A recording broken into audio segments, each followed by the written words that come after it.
wonder why me laugh and drink and say there was something, but you say there was nothing, but you say it with a smile. Whoa. Whoa! Hey, All right. Welcome in to the fifth quarter fantasy cast. It's your boy, Coach V, and your other boy, Dr. Dry. We are here for another joint episode to talk about a whole lot of really fun things. And it's the time of year. It's the time of year where things are starting to heat up. The players are reporting to camp. Some of them not reporting to camp. and it's like the excitement has arrived. So and so we are here to kind of get that going as we kind of creep toward things. You might be drafting a little bit. So Dr. Dry, what's going on in some of the leagues you're involved in? Do you have some drafts coming up? What's happening? yeah. I have a rookie draft coming up. I'm in a dynasty league that's going into its second year, and this is our first rookie draft. Honestly, we didn't know when a rookie draft was supposed to be held. Probably closer to the actual NFL draft a couple weeks after, but so we kind of put it off. But I feel like we've all been like pretty bees deep in research at this point, so I think we're ready to just do the draft at this point. So anyway, I got the 1.2, I got the 1.12, the 2.1. Finished second last year, but was able to flip some pieces to get some good draft capital. Traded away Austin Eckler, which felt really weird. Um, anyway, but yeah, taking Gibbs at the second pick, and then no one knows what else I'm doing. So anyway, excited about the draft, and so that's going on this week, this Saturday night. And then we started a new dynasty league. So we had that slow draft a couple weeks ago. That was pretty cool. Other than that, just a lot kind of in the next like 3-4 weeks, something like that. So I heard you joined a new league though. What do you have going on as far as your personal life? Yeah, so two different work leagues are kind of cooking, and one of them's like a brand new work league where they're trying out a lot of fun, weird things. So shout out to Peepaw, the new commissioner of Peepaw. and so we're trying out weird stuff. Gonna do like some crazy scoring with like IDP. Do some like weird stuff with kickers. I was voting for like, hey, let's just not have kickers. But if you're gonna have kickers, let's do weird stuff with kickers. And so there's gonna be like increasingly negative points for missing shorter and Nice. shorter field goals. So Nice. I That's think cool. that's interesting. So, Yeah. so yeah, I think that league will be fun just because there's a lot of new things happening, and so Yeah. I think I might be doing that league might be doing another slow draft. So that would be my second slow draft I've ever done, and I'm not hating the slow draft. It's Um, convenient. yeah, just like not having to Like get everyone together. You can like really research what you want to do. It's not as like if fantasy football is supposed to like kind of follow along real football. Obviously, it's not because part of the fun of real football is the pressure of draft day. yeah. But it does help just not to have to get everyone on schedule. If I had to choose between a live draft with people I know in the room, obviously I'm picking that. But if I could do a slow draft instead of just one of those random, like we're all going to get on our laptops at our separate houses, Yeah. I would do the slow draft because chat is a little more exciting in the slow draft because you're kind of in there for a while. Yeah. So I've noticed that, like, at least when we did it, like people were talking for like 2 weeks. Pretty. Yeah. It was cool. It might be a good way to kind of like get to know each other in the chat and give each other some hell a little bit. Anyways, so speaking of drafts, we're talking right off the top about our. Oh yeah, we have to do our plug. We have to plug. So don't forget when you sign up for Underdog and do your best ball drafts or whatever you're trying to get involved with. If you use the code Fifth Quarter Fantasy, Underdog will match your deposit up to $100. So we're talking $300. So you can make who knows how much off of that. And that's the doctor's orders. Get your prescription pad out, get out there, write it, and get to work. We got the copay. So That was smooth.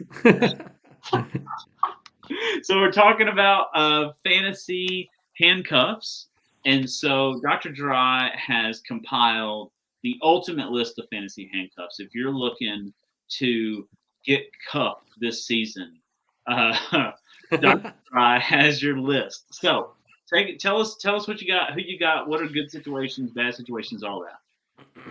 All right, so handcuffing, not something I do a lot of, but something that sometimes makes sense if you have a high draft pick running back. Say you're going hero running back, kind of like draft strategy, or say you're going with more of a I don't know, those first two picks are running backs or something. You don't have to pick running back for a while, and you don't really like what's out there, so you can keep waiting and get these guys super cheap as a handcuff to who you already have. It doesn't make sense for all running backs to be handcuffed. So I put together a list of um, smart handcuffs, some with like some cheap options toward the end.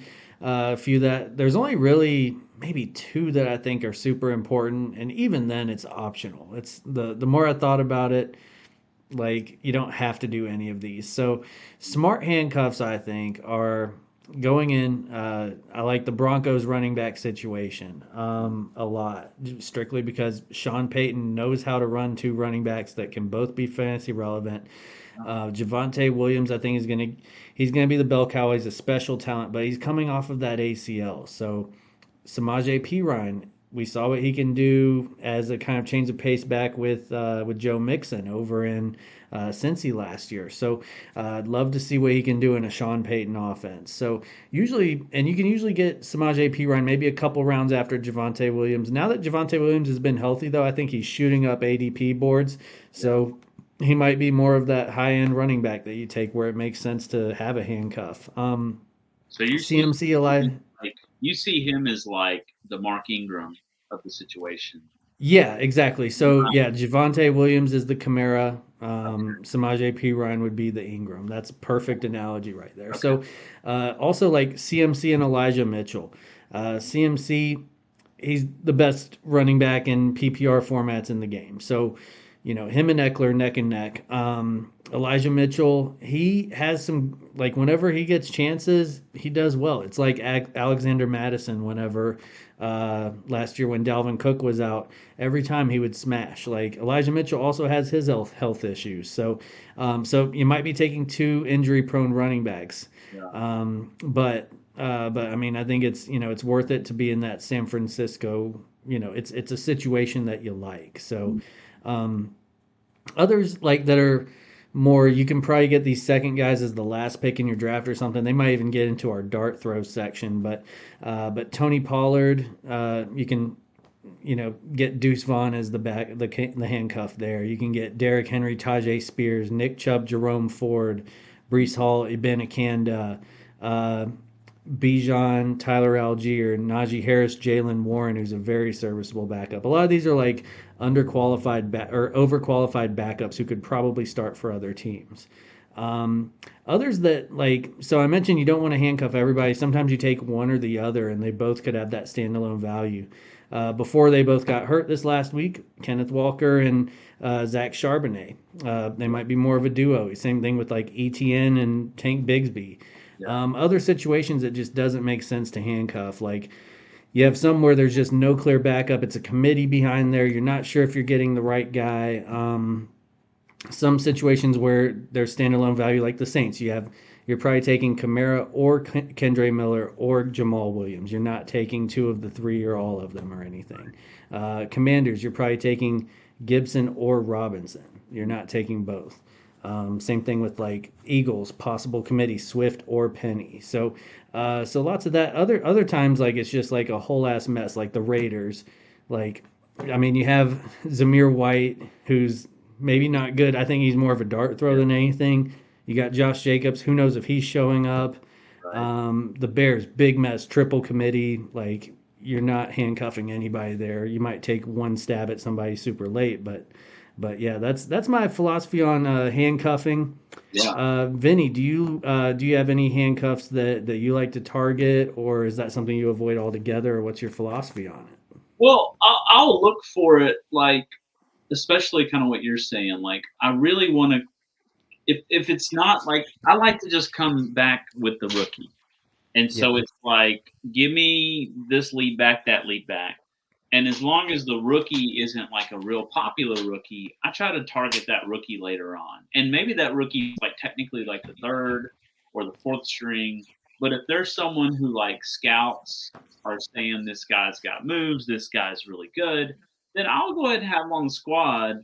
And because I mean, we've seen the past couple years multiple RBs go down. Like one Yeah. and two are going down. Here comes third and fourth string. I mean, like think about the Jets last year. We got Yeah. like they showcased like 3 or 4 different running backs to us. Zonovan, that was one of your boys. Yeah, bam. Yeah. And so that's what I like.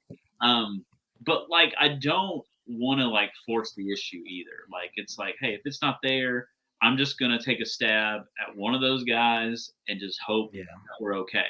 Like the Bears committee is super frustrating to me. Like I really want Khalil Herbert when I thought, hey, David Montgomery's gone. Cool, Khalil Herbert, here we go. Oh, great. Let's get it all muddy again. Um, Yeah. there's so Yeah. many guys who you want to see get that like shining 3 down back role, but then teams, because fantasy and NFL don't match up. I get it. You got to have you got to have a committee sometimes, but it is frustrating whenever guys like they're about to like be on the spot and they bring in Zeke Elliott to kind of ruin the day or something like that. Yeah, yeah, I get it. Yeah, I mean, but then you also got to think like sometimes, so like I've been guilty in the past of drafting some other guy's handcuff and trying to hold that as trade bait over somebody. It usually doesn't work because like I'm thinking handcuffs aren't really as much of a thing as they used to be. So I think it kind of took talking this out to figure that out, but seemed like a good idea at the time. But like I think it's really hard to tell who's a true handcuff, who's all that. But I think if it comes down to you like that team's situation around the position, I think that's where maybe it makes sense. Where like okay, there's not a lot of competition. There's a clear one. There's a clear two. And they're going to use that running back, whoever it is. I think that's whenever it makes the most sense, and that way you have that position on that team locked in. Um, so yeah, I think it's truly situational, something that's optional. So Yeah. that's my thoughts on it. So that's the fantasy handcuffs. That's the doctor's opinion on the fantasy handcuffs, and my subpar opinion on fantasy handcuffs. How about dart throws? So these are the guys that you're just like, the hell, okay. Put them on the team. It's the end of the draft, and I respect people who are actually like drafting relevant, interesting players at the end of the draft instead of Yeah, they're just reading like the 2023 season outlook real quick and then just hitting draft. right, So, right. what are those dart throws for you that maybe listening should go after? Yeah, yeah. So hopefully none of my league mates are listening. But so a few guys I like to go for that I've been kind of targeting in best ball drafts, that I think will translate. And that's why you guys should get out there and do, the underdog and everything. It does really prepare you for what are the true values of the of these what are the true values of these players and everything. So dart throws. I have a lot of I have a lot of receivers on there. We got Tank Dell. You might not find him in sleeper because he's actually under Nathaniel Dell. So if people are like, "Who the hell did you just pick?" It's Tank Dell. So he was super productive in college. Played at the University of Houston. If you check his stats, he almost had like the triple crown for. I think he scored the most touchdowns, had the most yards or receptions or something like that. The guy that stopped him though, Charlie Jones. So Charlie Jones, he's white. He's like the fifth or sixth receiver on the Bengals. Yeah. He's more of a very late deep dynasty. Keep him on your taxi squad for a year's stash. Like Yeah. if they don't re-sign I don't know, T. Higgins, Tyler Boyd, and I think he's going to overperform. He played at Purdue last year. He's a rookie, so he's like a deep dynasty stash.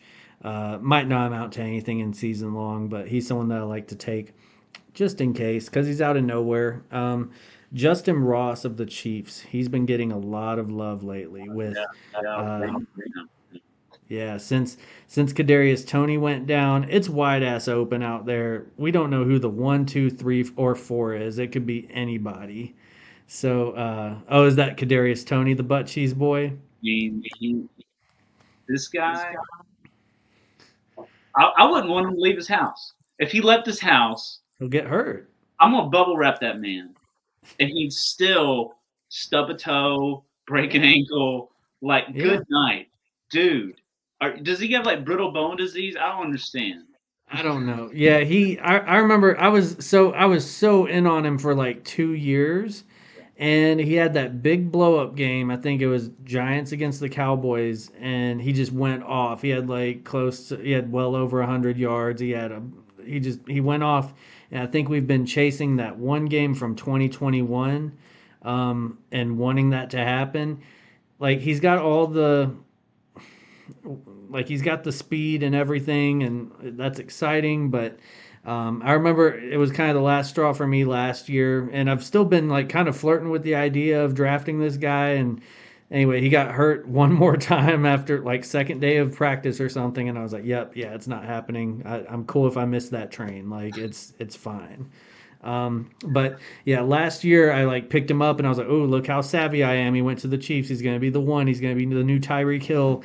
And then it was like a Monday night game, needed him to get like 8 points. And he got like hurt on the second play. And I was like, dude, like what? Oh, there's a show I listen to. They call him Cadaverous Tony because he always disappears. And I think that really, it's true. So anyway, Justin Ross, he played. I think he was outperforming T. Higgins over at Clemson back in his college days. He's been, on the IR the last day or two. Really cool comeback story. Number 8 on the Chiefs. Hopefully he makes the roster. He might not even make the roster, but he could. His ceiling is he could be the one or two. He's been running with the ones at practice, so really like him. Guy that I know Coach V likes, Rashid Shaheed with the Saints. Yeah, had to put him on there. So he showed some flashes last year, and he's behind Chris Olave and Michael Thomas. Michael Thomas isn't going to play, so he's number 2 on the Saints. Let's just call it. So, yeah, and he's fast as hell. And then I like Josh Downs out on the Colts, just because Anthony Richardson isn't a good passing quarterback. He's going to develop, but he's going to need that slot guy. That's where Josh Downs comes in. Super productive at North Carolina last year. Lots of rookies on this list, I know. Zamir White, he's kind of a random dart throw, just because of the Josh Jacobs situation, but he is an Alabama running back. Alabama running backs have that prolific profile that you want. Even though he's probably the least out of all of them, like in the league right now. But you never know. Zeus White could pop off. Zay Flowers, love his speed. I think he's going to be the number one in Baltimore. I think he's going to be a better Marquise Brown with better hands, and they're going to recreate that magic with Lamar. And then his ADP, he's coming off the board. Probably like ninth, 10th round, something like that. I think he went 903 in our dynasty. So yeah, I mean he's worth it. Yeah, yeah. And then Khalil Shakir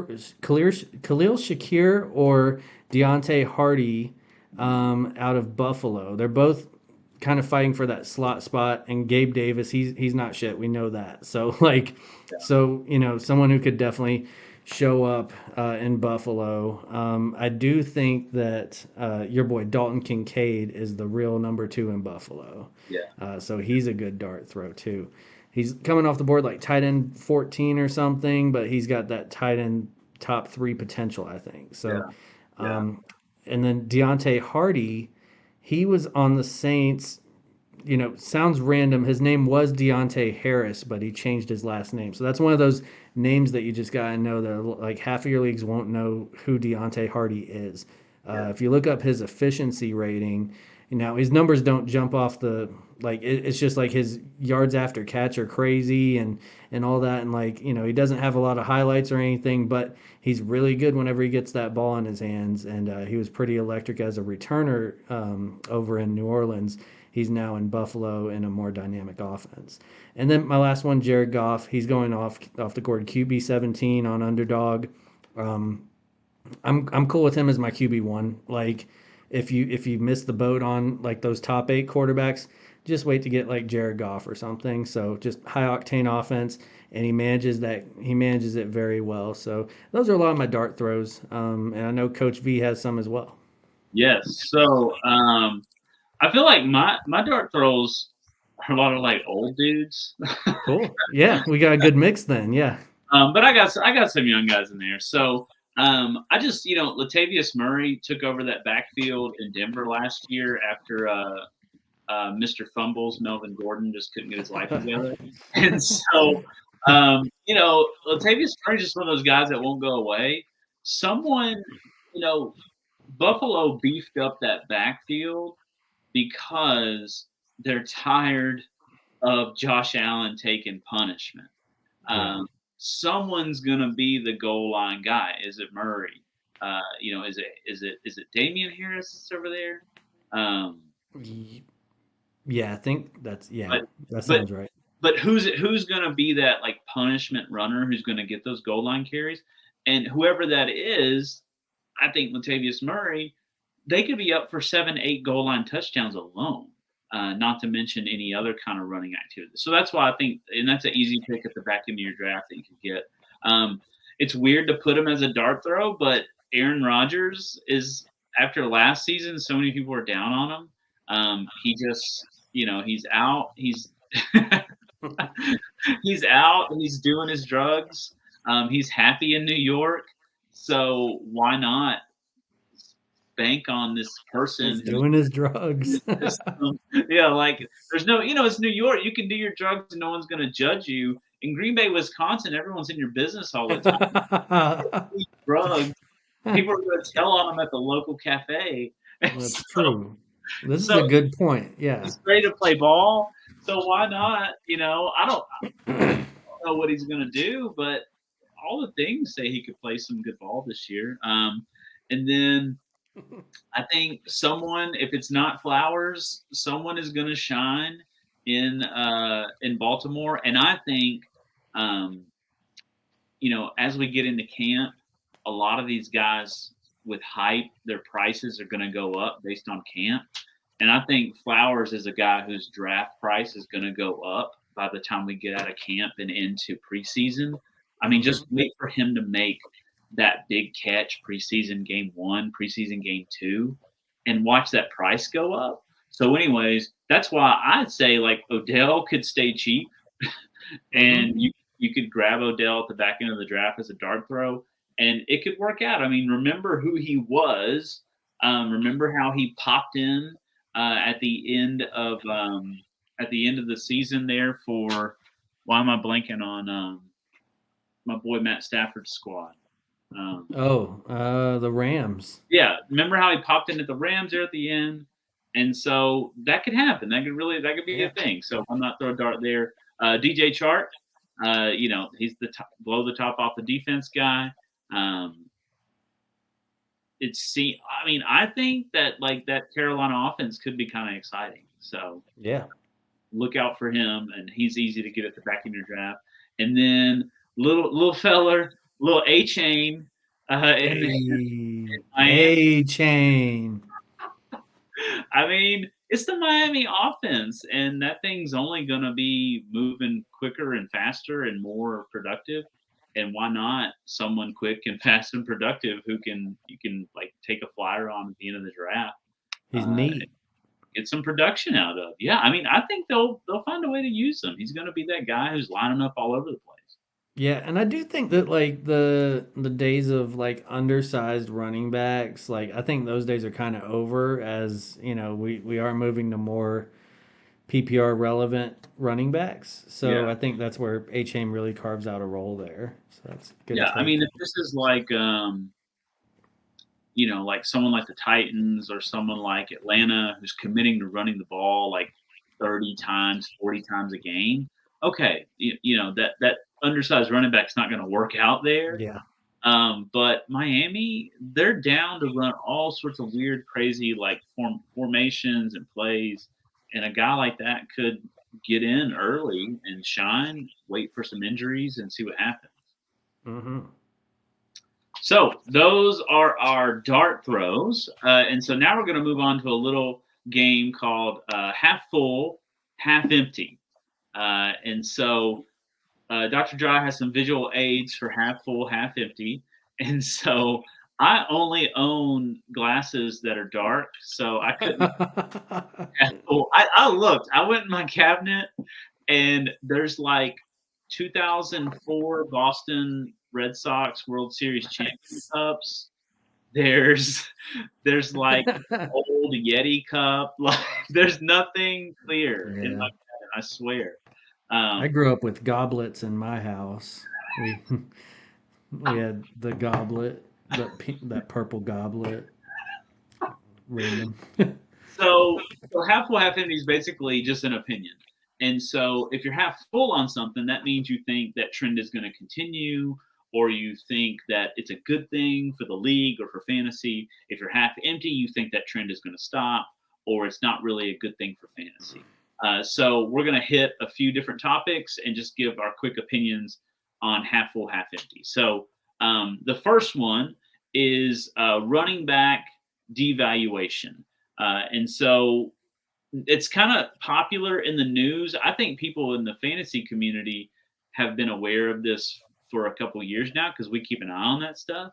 Yeah. But you're seeing it now in the news with several different players, Josh Jacobs and Jonathan, what's his face, and, and Jonathan Taylor Thomas. Taylor Thomas in Indianapolis. And so you're seeing these guys hold out because it's very much a use them and lose them situation right now. Let me squeeze out every ounce of your energy and your health, and then let me toss you to the trash heap and move on for the next rookie. So anyway, so the running backs are revolting. There's this devaluation going on. So Dr. Dry, what do you feel about? Are you half full or half empty on running back devaluation and the actions they're taking to switch it up? So, Oh, oh, oh. oh no, I spilled. So there's where I think we are right now. I think, Dang. yeah, I think we're it's it's at a rough spot right now. So yeah, I think we're closer to half empty, but I think we can always get more water. So eventually we're gonna be we're gonna be here. So I think, and here's my philosophy on it. So what I think, what's going on with the running backs right now, I know I don't want a piece of anybody with contract issues or anything like that as my first or second round pick for sure. Like it's just too risky. I lived through and luckily won a championship that year with basically without a first round pick because I had Le'Veon Bell that year. He held out. So I'm extremely scarred on this, even though it didn't affect me as far as championship goes. Still, it's like it sucks. Like Yeah. your team's not near as dominant as it could have been. Um, but but yeah, I think and a lot of it, like, so Jim Irsay, that guy's an idiot. Like, I think he's ruining the chance of any other running backs wanting to play for that franchise. Yeah. I think he's basically saying we're not going to trade Jonathan Taylor, even though he requested a trade. Which, like, if you're not going to trade him, then pay him, like, or come to some sort of, at least respect him, so I mean, I think we are like at a very, very weird spot where I know I don't want to draft, especially in dynasty, if that running back's over the age of 24, I'm not going to try to get him on my team, just because I've noticed like that age used to be 30 where there was a real decline. Now it's 27. There's no decline, but they're past their rookie contract, and owners don't want to pay them anymore. So, as much as it sucks for them, as a fantasy owner, you got to look out for your team. So,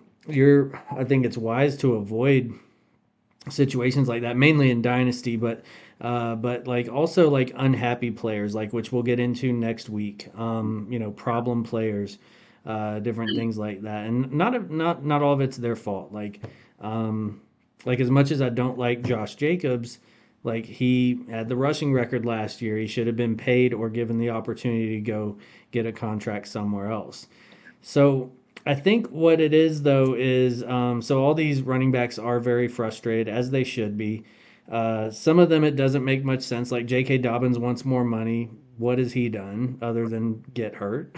So like it's one of those things where some of the running backs it warrants a new contract. Some of them it doesn't make much sense.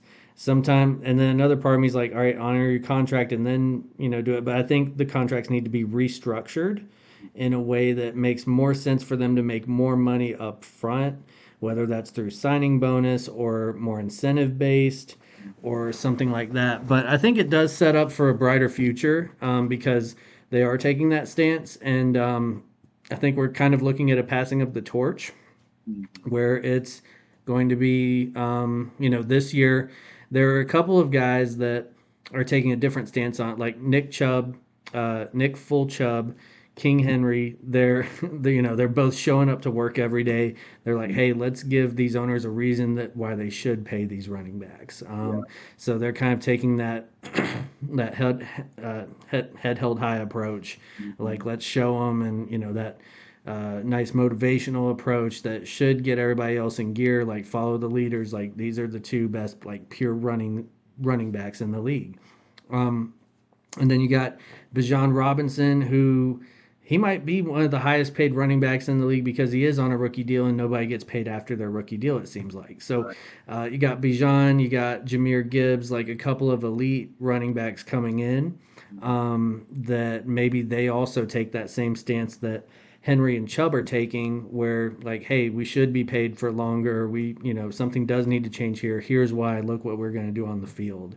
So you got some guys kind of taking it up in Zoom rooms and everything, and then some guys kind of taking that more honorable approach, I guess. But I think things are going to change. It's just I don't know. It's a very weird time to be drafting running back super high in fantasy because there is so much risk reward and scarcity at the position. So that's where I'm at on that. Vinny, what are your thoughts, and tell me when. Ooh. So you can keep filling her up. Fill her up to the top. Okay. And I'll explain. I'm half full on these guys getting paid. Because running back is by and far, at least it seems to me, the most punishing position in the NFL. And so I'm half full on them getting paid. I'm half empty on, like you said, messing with running backs with contract situations. I'm half empty on running backs who kind of got a franchise tag, but they weren't really into it, or guys who are playing, but you can tell they're not really into it because, and I heard this on another podcast, but I thought it was ingenious, but it's just like, how likely is that person to play through injury? How likely is that person to shut it down at the smallest little thing? How likely is Saquon Barkley to put it all on the line this year for the Giants? Yeah, like let's say they lose a few games up front and they start 2-7. Yeah. What's going to make him say, "Frock it, I'm not showing up"? Yeah, exactly. And so I think that if the NFL doesn't, or if the owners don't kind of shift, what's going to happen? Guys are just going to preserve themselves. They're not going to play through stuff. They're going to gravitate toward teams with more committees because they don't want to be the feature back in a sense. And so it'll right itself, but yeah, it's going to be kind of weird for the fantasy community in the meantime because we're not really sure what to do with these guys who are in bad situations. But yeah, and I think that's a topic we can get deeper on, and we'll try to get deeper into that next week because like problem players, angry players, disgruntled. It's mostly running backs. Yeah, a lot of running backs. Yeah, like And it's not the Justin Herberts of the world. They're plenty happy where they are. yeah, yeah, and I think I think it's even like kind of groomed into that happening in the like I don't know like if you think about it, and this is like all around basically if you're a great college player who's going to the NFL and you have to play in some like I don't know Amazon.com bullshit bowl or something like with Yeah, your 6-6 football team with yeah, your 6-6 college team you're sitting out like why would you play in that like yeah. it And makes no sense. that went from like a oh my god, what's wrong with that guy thing to a completely normal thing to do now. Yeah, yeah, I wouldn't expect like if I was a coach, like I would be like, dude, don't play in this Yeah. game. Like who cares if we win or lose? Like I get it, money for the school that makes me look good, but you know, I don't know, like you got a whole future ahead of you. You really haven't been paid that much yet. So like it's yeah, one of those things that I think we're kind of groomed. I don't know, I guess athletes are kind of groomed to kind of be like that. Like it like all of a sudden if they have like I don't know, some small injury that's something that's just nagging, but they can get through it. Maybe that hurts a little more Yeah. whenever you're 2-7, whenever you start out 3-11 or something like that. Like, why play through it if you're not going to be playing for something more? If you're competing for a championship, you're getting out there and fighting through, and because you have something to play for. So, yeah, it's I don't know, it's a whole situation. We could talk forever on it, I think, but Right. um, let's see. So So, yeah, I go wanted to ahead. get into the next one. Let's see. Something that I didn't even know what it was, but tush push touchdowns still being legal. Where are you at on that? Yeah, so yeah, I was curious what was gonna happen. And so I'm half full. I'm half full on the tush push touchdown. I think it's a part of the game. It's almost like it's kind of an original part of the game. When you think back to like the beginnings of football when they called it, it was like a few seconds and a puff of dirt, and then that was the next play. Few seconds, Mm. puff of dirt, next play, and it was really more of like a rugby style of game where it was just like get a huge hunk of people and just push forward till something happens. So like nothing Hmm. illegal's happening there, but people were complaining because you had folks like Jalen Hurts scoring ungodly amounts of touchdowns, and it was like, did they even use their own legs on this play? But I think it's a part of the game. Um, I Yeah. think I think you don't stifle that stuff because then you get defensive innovation on the other side where they learn how to deal with it. So I guarantee this year there are teams who have plans for the Jalen Hurts tush push touchdown and what they're going to do against it. And that's Yeah. more fun for us as like fans to watch the innovation happen. So it's like Yeah. one team innovates, the other team has to figure out how to deal with it. Well, if you start making stuff illegal before other teams figure out how to deal with it, well, now we don't get to watch that cool stuff happen Yeah. as it happens. Kind of Evolution of the sport. yeah, Yeah. It's yeah. I mean, and it's like if they don't like it, stop them. yeah, Like it's I don't know. Like if you don't want Steph Curry to hit a half court shot, mhm, stop him. yeah, Like, yeah, no matter how that is, if it's, playing him a little rough or if it's playing defense all the way out at half court. Like mhm, it's, I don't know. Yeah, I feel the same way. I think it would be weird if they made it illegal. Like it's, yeah. I don't know, it just seems random. And it's just such like those scoring plays. Like they already have enough review and all that. No need to get into all that. So let's do one more on this list. What are you feeling? Are you feeling? Do you want to do rookies, contract years, or Mm. going for it on fourth down? Which one do you want to do? Probably.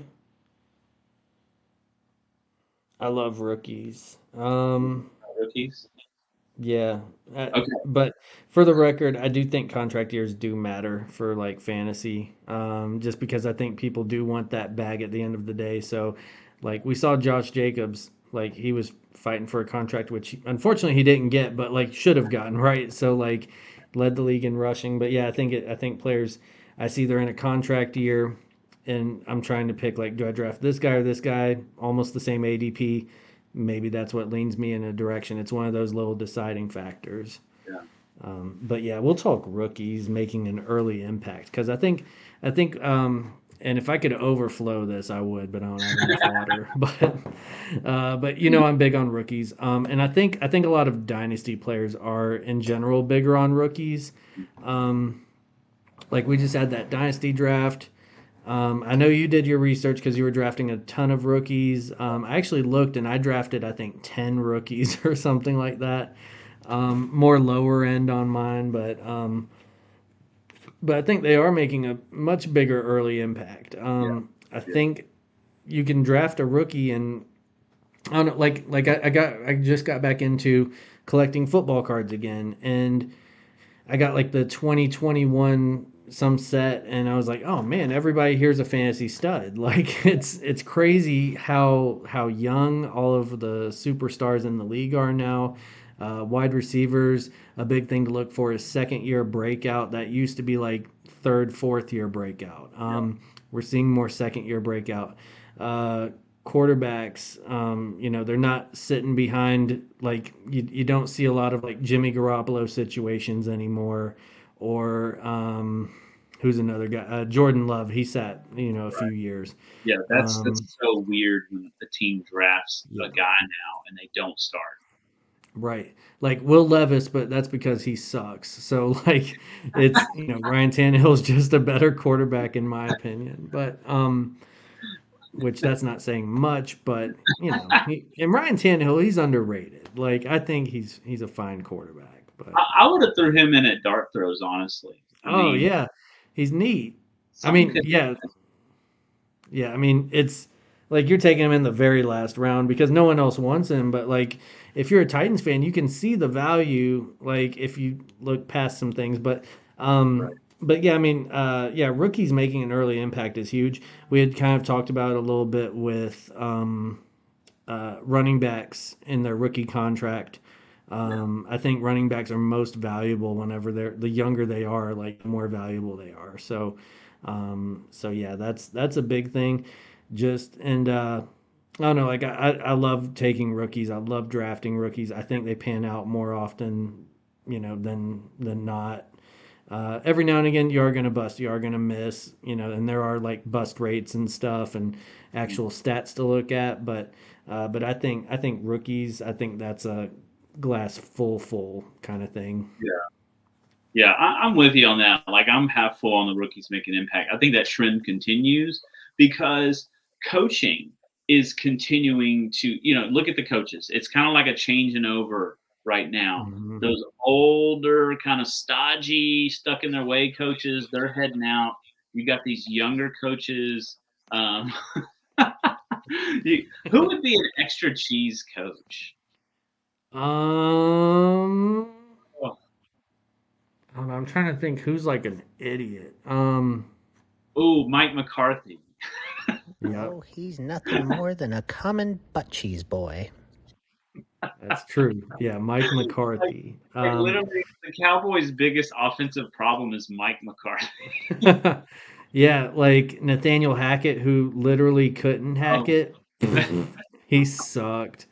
Yeah. So, I mean, but like, yeah, there's the these league is young kind of, coaches, and yeah. these young coaches who want to do innovative things. They want. They're not. They're not. It used to be you tried to force the new guy to be like you, old NFL team, and now coaches go, oh wait, if I just tailor the offense to what he knows today, we Uh-huh. can go ahead and play really good ball today, and then next year I can give him a little more and give him a little more. And it was almost like they were just being jerks and like needed to prove that we're older and we've been here longer than you have. And Yeah. now, it's like Justin Fields. Give him parameters so Hmm. he can play good football. Yeah. Like, You surround them with talent and yeah, build around them. and Like, call plays that he can do at his current skill level. And the next yeah, year, give him some more advanced plays. But in yeah, the old system, he would have to sit there and learn the most advanced plays in the playbook before he could even sniff the field. That makes yeah, no sense. While you got like some crappy quarterback, Mitchell Trubisky, just getting yeah, destroyed out there. yeah, yeah. He sucked. Or Nathan Peterman. God. Yeah. So yeah, I'm all for it, and I think the trend will continue. I think people, it's just learning how to just be adjustable. Learn how to call different types of games depending on who you got as your skill set. It's Yeah. not rocket science, but it seems like it took a while for them to pick that up. Yeah, yeah, but yeah, I think rookies are great. They, I like seeing where they land, and it really sucks whenever like a rookie lands in the wrong spot. Like Charbonnet, wish he would have landed somewhere where he could have been a bell cow. And anyway, he's hurt anyway, so like, what can you do? But yeah, I think that's going to be the episode. Be sure to tune in next week whenever we talk about problem players, and Coach V is going to do a best ball draft, just like I did. We're going to try to become thousandaires together, so we'll see how that goes. And I heard that you have something special you wanted to show me in regards to maybe a potential signing off of the podcast. Yeah, so hopefully this catches on. All right, so we're gonna do this, and then Vinny's gonna cue the music. But we really appreciate all 13 of our subscribers. If you're not a subscriber, always remember: live, laugh, love, like, and subscribe. Fifth Quarter Fantasy Cast. Oh! All right, we'll see you guys next week.